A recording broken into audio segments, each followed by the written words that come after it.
আসসালামু আলাইকুম। একটা কথা, ৫ই আগস্টের পর থেকে আমরা যারা অভ্যুত্থানের পক্ষে শক্তি ছিলাম তারা অনেক শুনছি, কারণ ৫ই আগস্ট পরবর্তী সময়ে আমাদের নতুন বাংলাদেশকে নিয়ে, পরিবর্তিত বাংলাদেশকে নিয়ে যে আকাশ চুম্বী স্বপ্ন ছিল, সেই জায়গায় অনেক পানির ছিটা, কাদার ছিটা, ঝড় তুফান সেগুলো যখন আসছে তখন আমরা শুনছি আসলে তোদের লাল স্বাধীনতা কেমন লাগে, তোরাই তো এই পরিস্থিতি নিয়ে এসেছিস।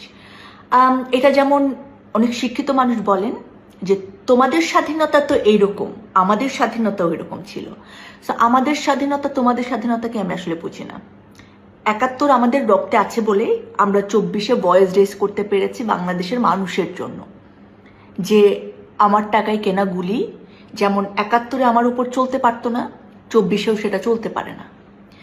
তাই ২৪-এর লাল স্বাধীনতা ৭১-এর লাল স্বাধীনতা থেকে আলাদা কিছু না, কিন্তু রক্তের বিনিময়, রক্তের রং সবসময় লাল। কিন্তু ২৪-এ একটু ডিজিটাল আমরা, সো প্রোফাইল হয়তো আমরা একটুখানি লাল করে একটা ভিজুয়াল রিপ্রেজেন্টেশন দেখিয়েছি। এখন কথা হচ্ছে, আমরা যারা অভ্যুত্থানের পক্ষে শক্তি ছিলাম, আমরা কি এই সময়টা নিয়ে হ্যাপি না থাকলে আমরা রিগ্রেট করব যে কেন আমরা আসলে আগস্টে অভ্যুত্থানের পক্ষ নিয়েছিলাম? একদম না, একদমই রিগ্রেট করব না, কারণ সেটাও অন্যায় ছিল। এখন যদি অন্যায় হয় সেটার বিরুদ্ধে আমরা ভয়েস রেজ করব। ইটস নট যে আমরা কোনো একটা সরকারকে বসানোর জন্য রাস্তায় নেমেছিলাম। আমি অনেক আমার একটা বন্ধু আছে যে এইখানে আন্দোলন করার জন্য তাকে চাকরিচ্যুত করা হয়েছিল, কিন্তু ওই অভ্যুত্থানে সে চাকরি ছেড়ে দিয়ে ভয়েস রেজ করেছে, মাঠে থেকেছে, এবং এই সময় দাঁড়িয়ে সে একদম চুপ, কারণ তার নিশ্চয়ই অসহায় লাগে।